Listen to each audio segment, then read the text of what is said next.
গতকালকে সারা রাত বিদ্যুৎ ছিল না, অথচ পানির জন্য আমরা কষ্ট করতেছি। আমরা পানির জন্য গোসল করতে পারি না, আমাদের বাচ্চা কাচ্চা খুব অসুবিধা থাকে, ঘুমাইতে পারে না। রাত হলে সারা রাত বসে থাকি, বিছন্দা পাওয়াইতে থাকি, অথচ আমাদের খুবই কষ্ট। বিদ্যুতের জন্য আমরা খুব বিপদে আছি। ওই যে পানির জন্য খুব বিপদে আছি এবং গরমের জন্য ঘুমাইতে পারি না।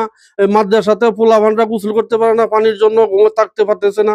এত এত বিদ্যুতে যে আমাদেরকে লোডশেডিং দিচ্ছে, এটা মানে বলার মতন আর কি ভাই।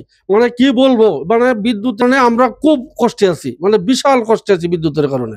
আরো আবার শুনছি যে গতকালকে শুনছি যে ওই পল্লী বিদ্যুতের কর্মীগুলো আছে তারা সকলে জানি চলে গেছে, এই জন্য আরো বিদ্যুতের ঘাটতি হচ্ছে। ভাই আমরা তো বিদ্যুতের লাগি খুব সমস্যা হচ্ছে। গত রাত্রে তো বিদ্যুৎ আমরা পাই নাই, সারা রাত্র ঘুমাইতে পাই, সমস্যা হয়েছে। এখন যে দোকানদারি করব, এখনো বিদ্যুৎ আমাদের নাই, কিভাবে দোকানদারি করব ভাই? খুব অসুবিধা আছে বিদ্যুতের কারণে। শুনছি বিদ্যুতের লোকেরা নাকি অবসরে গেছে, তারা দাবি দাবা আছে, যদি যখন তো তারা আদায় না হয় এই তো তারা বিদ্যুতে আসবে না।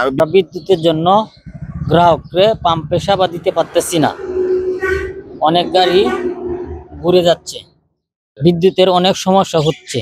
গতকালকে আমরা শুনছি বিদ্যুতের লোক চাকরি চলে গেছে, তাই বিদ্যুতের অনেক সমস্যা হচ্ছে। আমাদের যে অবস্থা ব্যবসা বাণিজ্যর, সারাদিন কোনো কারেন্ট নাই, এরপরে কারেন্ট থাকে না, গরম, এই হচ্ছে ব্যবসা বাণিজ্য নিয়ে খুব আছি।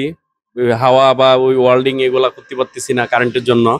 গতকালকে শুনলাম ওনারা ওই বিদ্যুতের যারা উদ্যোগত কর্মকর্তারা আছে ওনারা নাকি অবসরে চলে গেছে, বা ওই এখন আমরা যে অবস্থানে আছি আমরা পারি না বিদ্যুতের জন্য, বাচ্চারা নিয়ে খুব কষ্টে আছি, ফ্যামিলি নিয়ে কষ্টে আছি।